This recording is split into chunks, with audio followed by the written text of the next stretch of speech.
Anak itu bisa ngangkat derajat orang tua setinggi-tingginya. Anak itu bisa membanggakan orang tua bukan hanya di dunia, tapi sampai ke akhirat. Anak juga bisa nutup aib-aib orang tua apabila orang tua kita punya aib. Nah sekarang kan yang tadi disampaikan oleh Bu Khadijah itu, boro-boro mikul dubur, boro-boro nutup aib. Orang tuanya yang gak punya aib aja dibongkar-bongkar, sampailah ada orang tua yang dipenjara gara-gara warisan anak.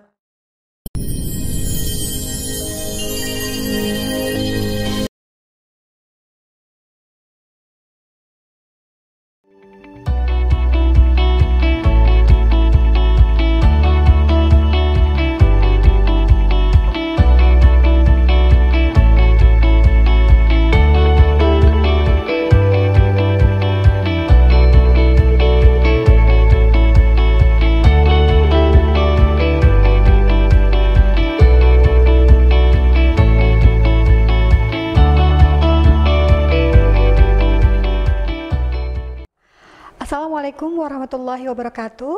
Alhamdulillahirabbil alamin wa bihi nasta'in ala umuri dunya waddin wassalatu wassalamu ala asyrafil anbiya'i wal mursalin wa ala alihi wa sahbihi ajmain. Pemirsa Jaknu TV yang diberkahi oleh Allah Subhanahu wa taala, kami hari ini hadir di ngobrol-ngobrol bersama Kang Mas Ruhin.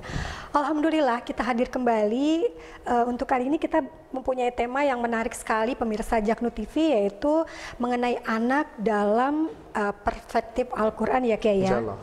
Assalamualaikum Kiai. Waalaikumsalam warahmatullahi wabarakatuh. Sehat Kiai? Alhamdulillahirrahmanirrahim. Pemirsa Jaknu TV, anak merupakan titipan Allah Subhanahu wa taala. Anak adalah amanah oleh Allah, dan anak merupakan investasi dunia akhirat kita. Nah, untuk itu Kiai, bagaimana konsep Islam atau pandangan Islam tentang anak itu sendiri Kiai? Assalamualaikum warahmatullahi wabarakatuh. Bismillah, alhamdulillah, wassalatu wassalamu ala rasulillah, la hawla wa la quwata illa billah, amma ba'du. Pemirsa Jaknu TV yang diberkahi Allah Subhanahu wa taala, Ibu host kita Mbak Khadijah, yang insya Allah kita semuanya dirahmati Allah Subhanahu wa taala. Pada saat sudah usia tua seperti saya dan seperti Ibu Khadijah tentunya, pada saat reunian ketemu teman SD, teman SMP, teman pesantren, teman SMA, teman kuliah, yang pertama kali ditanya itu bukan harta, bukan jabatan, bukan apa-apa. Yang pertama kali ditanyakan pasti anaknya berapa. Baru berbicara tentang yang lainnya. Tinggalnya di mana, mobilnya apa, kerja di mana, sampailah ke istrinya berapa. Itu nomor sekian, itu nomor sekian. Ini apa artinya? Bahwa anak itu harta yang lebih utama dibandingkan dengan apapun yang kita raih, dengan apapun yang kita miliki. Maka tadi host kita menyampaikan bahwa anak itu sebagai investasi, anak itu sebagai tabungan bagi kita. Tapi anak juga bisa menjadi malapetaka bagi kita. Anak bisa mengangkat kita, orang tua yang harusnya masuk neraka jadi masuk surga. Bisa pula anak itu mendorong kita yang harusnya masuk neraka, yang harusnya masuk surga jadi masuk neraka. Maka dalam Al-Quran itu posisi anak bagi orang tua itu bukan cuma satu posisi, tapi ada beberapa posisi. Nah sekarang tantangan anak itu jauh lebih besar, Bu Khadijah ini. Jauh lebih berat dibandingkan dengan kita. Dulu orang tua kita atau kakek nenek kita itu perang musuhnya jelas. Pokoknya kalau yang Belanda ya itu musuh kita. Pokoknya kalau yang sipit ya itu musuh kita. Kalau sekarang musuhnya tidak kelihatan. Makanya kalau dulu namanya perang fisik, sekarang anak-anak kita dijajah yang kita kenal dengan ghazul fikri, perang pemikiran. Nah Al-Quran mempunyai pandangan-pandangan tentang anak. Ada beberapa pandangan, ada beberapa fungsi anak yang disebutkan dalam Al-Quran. Yang pertama, innama amwalukum wa auladukum fitnah. Sesungguhnya harta dan anak kalian itu ujian dari Allah Subhanahu wa taala. Harta yang kita miliki, anak-anak kita yang kita lahirkan dengan susah payah, Betul ya kata susah payah ya. Yang sakit antara hidup dan mati itu bisa menjadi ujian bagi kita. Luluskah kita menghadapi ujian berupa anak? Kebanyakan orang diuji dengan kesengsaraan itu sukses. Tapi kebanyakan orang diuji dengan kesuksesan itu justru tidak sukses.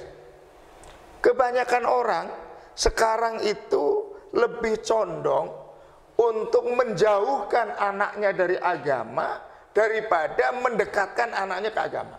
Contoh, orang tua sekarang banyak yang pusing, yang stres kalau anaknya itu tidak lulus bahasa Inggris. Kalau anaknya itu mata pelajaran umumnya jeblok. Tapi orang tua dengan santainya, dengan gampangnya, tidak pernah stres, tidak pernah pusing, bahkan tidak pernah dipikirin kalau anaknya tidak sholat, anaknya tidak ngaji, anaknya tidak bisa membaca Al-Quran. Kalau ada anak yang sekarang nakal, tidak bisa diatur, itu merupakan satu dari disebutkan dalam Al-Quran anak sebagai fitnah. Oke, kalau misalnya di dalam hadis juga kan dikatakan kullu mauludin yuladu alal fitrah gitu. Jadi setiap anak itu dalam keadaan suci. Nah, mungkin itu pola asuh dari kedua orang tuanya, mungkin Kiai dalam perspektif Islam itu, dalam perspektif Al-Quran itu ada nggak pola asuh agar anak-anak itu bisa menjadi qurratul ain gitu. Jadi Bu Khadijah, pemirsa Caknu TV yang dirahmati Allah, betul. Anak itu, kita ini, manusia ini, pada hakikatnya itu manusia yang sangat menarik kok. Yang bikin simpatik kok, yang bikin orang senang. Walaupun kita itu pada saat dilahirkan dalam keadaan kotor, lemah dalam menangis dan menangis. Makanya kullu mauludin yuladu alal fitrah. Artinya apa? Anak yang baru dilahirkan itu menyenangkan. Kenapa? Karena ada kefitrahan. Iya. Coba saya mau ke kampus, sudah rapi, pakai jas, pakai dasi, gendong anak saya yang masih bayi, ngompol. Saya tidak marah sama anak saya. Kenapa? Anak saya masih fitrah. Bu Khadijah mau bisnis, ya karena bisnis ini wanita karir ya pebisnis ya. Mau bisnis, gendong anak yang masih bayi, ngompol, tidak marah. Coba sekarang saya mau ke kampus, gendong anak saya yang SMA, ngompol, tak banting akhirnya. Kenapa? Karena kefitrahannya sudah mulai berkurang. Jadi yang ada rahmat gitu kali ya, kasih sayang. Kasih sayang. Tapi kefitrahan anak itu berkurang, bahkan hilang karena pergaulan. Banyaknya bacaan, banyaknya teman, banyaknya tontonan, yang akhirnya anak SD sudah bisa bohong. Dulu Bu Khadijah yang ibu ya, pada saat anak itu bayi, anak itu nangis, kita itu luar biasa. Bagaimana agar anak kita tidak nangis dan kita tidak pernah menyalahkan siapa, tidak pernah menyalahkan anak kita. Pasti yang disalahkan orang lain. Tapi pada saat anak kita SMP, kita itu sudah berani nampol anaknya. Padahal sama-sama anak kita. Dulu disayang luar biasa, tapi SMP-nya udah ditampol. SMA-nya udah banyak orang tua yang berantem sama anak. Kuliahnya sudah anak tidak mau diatur. Kenapa? Karena kefitrahannya hilang. Jadi kullu mauludin yuladu alal fitrah menunjukkan bahwa anak pada saat masih bayi itu fitrah, artinya apa? Sangat menarik, bikin orang lain simpatik. Kenapa sekarang banyak orang tua yang berantem sama anak? Karena anak itu sudah tidak bisa mempertahankan kefitrahannya. Jadi udah nyebelin lah bahasanya. Nah, bagaimana posisi anak yang kedua? Posisi anak yang kedua itu sekarang disebutkan dalam Al-Quran menjadi perhiasan hidup di dunia. Al-malu wal banun zinatul hayatid dunya. Harta dan anak-anak kalian itu merupakan perhiasan hidup di dunia. Apa itu perhiasan? Perhiasan itu sesuatu yang biasa diomongin, itu namanya perhiasan. Sesuatu yang biasa disampaikan. Wah, mobilnya baru ya, kemana-mana ngomongnya mobil. Bu Khadijah baru dibeliin gelang baru ya, walaupun ngaji gak biasa nanya ya pura-pura nanya. Kenapa? Karena gelang itu perhiasan. Begitu juga dengan anak. banyak orang tua yang membangga-banggakan prestasi anak masalah dunia. Seringlah kita teman kantor, tetangga, oh, anak saya baru kerja di sana, anak saya gajinya ini, baru diangkat pangkatnya, baru diangkat jabatannya, kan sering. Tapi pada saat ditanya, Pak, anaknya yang jadi ini bisa ngaji nggak ya? Enggak. Sholat nggak ya? Oh, nggak sempat sholat. Lah, anak yang seperti itu sudah disebutkan dalam Al-Quran hanya menjadi zinatul hayatid dunya, perhiasan hidup di dunia tok.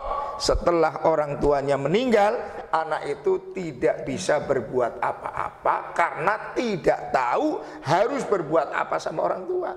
Makanya sekarang kita lihat nih, pemirsa Caknu TV yang dirahmati Allah, kalau ada orang tuanya meninggal, ada anaknya yang nggak pernah nyolatin, boro-boro ambil yasin, boro-boro tahlilan, boro-boro ngimamin sholat jenazah bapaknya atau ibunya, malah sibuk kameramen, potoni terus bapaknya. Ya, begitu juga acara tahlilan 1 sampai 7 hari, 40 hari, 100 hari, sampai haul, anaknya hanya modal materi tok. Hanya sibuk. Ya, kalau ibu-ibunya itu sibuk di belakang ngurusin konsumsi tok. Orang lain diundang untuk tahlilan, anaknya malah tidak ikut tahlilan. Kenapa? Karena hanya hanya menjadi zinatul hayatid dunya, perhiasan hidup di dunia saja. Pemirsa Caknu TV yang berbahagia, intinya Kiai Haji Kang Mas ini mengajak untuk para orang tua untuk pertama kali yaitu pendidikan agama, karena investasi dari pendidikan agama itu luar biasa akhirnya. Kiai, ini kita sekarang pergeseran nilai, pergeseran untuk dunia sekarang ini, yaitu dulu kalau misalnya kita ngebantah orang tua tuh kayaknya jarang banget ya. Tapi kok sekarang ya anak ini ada yang menuntut orang tuanya, cuma masalah harta Terus yang kedua, baru-baru ini banyaklah kasus-kasus mengenai anak itu menuntut orang tuanya. Nah, bagaimana menurut pandangan Al-Quran mengenai anak tersebut, Kiai? Yaitu yang keliru. Anak jangankan nuntut, sampai ada ibunya itu di penjara gara-gara anaknya. Itu kan luar biasa dableknya zaman sekarang itu ya. Padahal sebesar apapun yang anak berikan kepada orang tua, yakin masih lebih besar apa yang orang tua berikan kepada kita. Itu prinsip itu.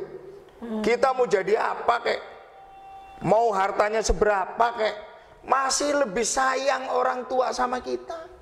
Saya kalau pulang ke Cilacap, ini cerita ya, paling mampir ke supermarket, bawa tentengan plastik, ya kan? Pulangnya beras suruh dibawa, pepaya dibawa, kalau perlu padi dibawa, ayam hidup dibawa. Artinya apa? Kasih sayangnya orang tua jauh lebih besar daripada kita yang sekarang hanya memberikan berapa persen kepada orang tua kita. Benar. Maka dalam Al-Quran yang ketiga tuh, Bu Khadijah itu anak sebagai qurrata a'yun. Rabbana hablana min azwajina wa dzurriyyatina qurrata a'yunin waj'alna lil muttaqina imama. Doa yang disampaikan dalam Al-Quran itu, kita memohon kepada Allah agar keturunan kita, bukan cuma anak, malah anak, cucu, buyut, apalagi canggah, wareng, udeg-udeg lah bahasa Jawanya itu ya, sampai ke bawah keturunan kita. Dan yang kita rasakan sekarang bisa jadi karena doanya kakek nenek kita dulu. Maka kita jangan pelit kalau berdoa, doakan pula keturunan kita. Rabbana hablana min azwajina wa dzurriyyatina qurrata a'yun. Ada kata-kata qurrata a'yun. Apa itu qurrata a'yun? Pemirsa Caknu TV yang dirahmati Allah, qurrata a'yun itu artinya menyejukkan pandangan kita. Bahasa Cilacapnya itu tidak nyebelin. Anak yang kalau dilihat itu menyenangkan orang tua. Maka prinsip orang Jawa, anak baru dikatakan soleh, baru dikatakan qurrata a'yun kalau anak itu menjalankan prinsip mikul dhuwur mendem jero. Nah, apa itu mikul dhuwur mendem jero? Mikul dhuwur maksudnya apa? Anak itu bisa ngangkat derajat orang tua setinggi-tingginya. Anak itu bisa membanggakan orang tua bukan hanya di dunia, tapi sampai ke akhirat. Anak juga bisa nutup aib-aib orang tua apabila orang tua kita punya aib. Nah sekarang kan yang tadi disampaikan oleh Bu Khadijah itu, boro-boro mikul dubur, boro-boro nutup aib, orang tuanya yang gak punya aib aja dibongkar-bongkar, sampailah ada orang tua yang dipenjara gara-gara warisan anak. Ini harus kita jadikan model, jadikan program bagaimana kita itu bisa menjadikan anak kita sebagai qurrata ayun, penyejuk pandangan kita, anak yang tidak nyebelin. Mungkin ini kayak kalau misalnya itu kan tadi apa sih gadget juga berpengaruh ya, kayak gadget ini anak-anak ini tidak apa, kalau misalnya dipanggil orang tua juga kadang nggak nyaut gitu karena dengan asiknya gadget, tontonan-tontonan yang mungkin sekarang zaman pandemi juga Kiai anak lebih sering dengan gadgetnya tersendiri. Nah, bagaimana Al-Quran itu mengajarkan untuk kita agar para orang tua ini bisa mengatasi problem-problem seperti ini Kiai. Jadi ada nanti di sesi yang berikutnya saya akan menyampaikan konsep Nabiullah Ibrahim dalam mendidik anak.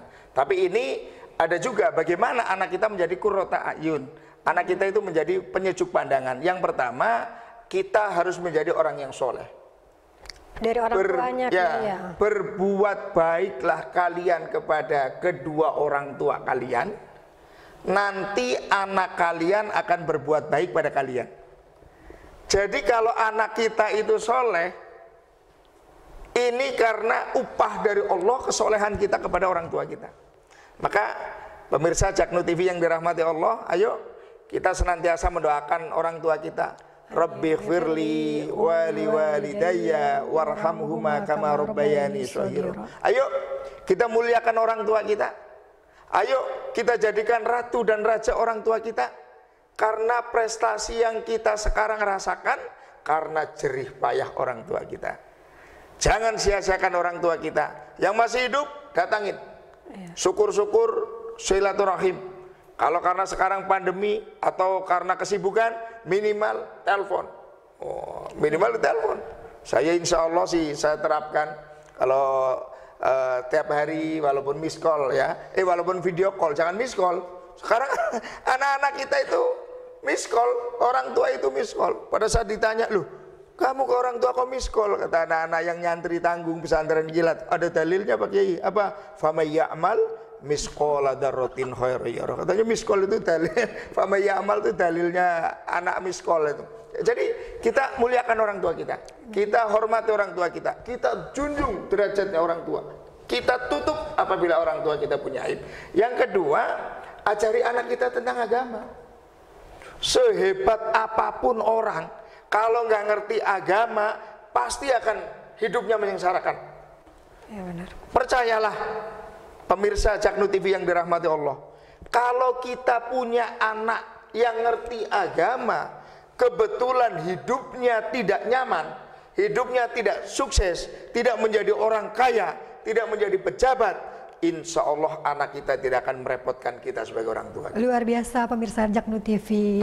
Percayalah, kalau kita punya anak yang sukses, jadi konglomerat, jadi pejabat, tidak ngerti agama, paling kita akan dimasukkan ke dalam panti asuhan atau panti jompo. Masya Allah, tabarakallah. Percayalah, kalau kita punya anak yang tidak ngerti agama, kok hidupnya miskin? Wah, nggak ngerti agama hidupnya miskin, kan banyak kan? Udah bodoh, nggak ngerti agama, sengsara hidupnya. Rumah yang kita tempati akan digadaikan oleh anak kita. Masya Allah. Berapa banyak orang-orang tua yang masih hidup menyaksikan anaknya ribut warisan. Makanya ada tembang ini, syair dari Syekh Habib Syekh ya, dari Habib Syekh. Allahumma sholli wa sallim ala Sayyidina wa maulana Muhammadin. Allahumma sholli wa sallim ala Sayyidina wa maulana Muhammadin. adama fi ilmillahi sholatan taimatan bidawami mulkilahi sholatan taimatan bidawami mulkilahi. Lamun wong tuwa kliru mimpine alamat bakal ketun burine. Lamun wong tuwa kliru mimpine alamat bakal ketun burine. Wong tuwa loro kondur ing ngarsa pangeran, anak putune rame-rame rebutan warisan, anak putune rame-rame rebutan warisan. Jadi gitu Bos. Luar biasa Kiai. Saya cuma tahu rebutan warisan dong. Gimana Kiai? Pemirsa Jaknu TV yang berbahagia, menarik sekali tentang bincang-bincang dengan Kang Masrun ini, luar biasa. Bahwasanya mudah-mudahan apa yang beliau sampaikan dapat bermanfaat untuk semuanya. Intinya adalah dalam mendidik anak itu yang pertama orang tua harus rajin-rajin berdoa ya Kiai ya, agar anak-anak kita menjadi anak yang bermanfaat untuk agama, nusa dan bangsanya. Dan yang kedua adalah jangan pernah lupa untuk mengajari anak-anak kita pendidikan agama, karena itu luar biasa. Setidaknya mereka tidak menjadi seorang yang bagus, tapi beliau nanti akan yang menuntun kita di akhirat kelak. Kita doakan untuk bagi ayah bunda yang belum dikaruniakan anak, semoga diberikan momongannya, dan bagi orang tua yang sudah mempunyai anak, semoga Allah Subhanahu wa Ta'ala berikan anak yang soleh dan bermanfaat untuk bangsa dan negaranya. Kiai ada pantun nih sedikit. Tadi Kiai udah nyanyi, Sair, sekarang sair. Sekarang pantun nih Kiai. Anak Cina membaca Yasin, dibaca setengah ayat. Mohon maaf lahir dan batin dari dunia sampai akhirat. Terima kasih pemirsa Jaknu TV, sampai berjumpa lagi. Wassalamualaikum warahmatullahi wabarakatuh. Waalaikumsalam warahmatullahi wabarakatuh.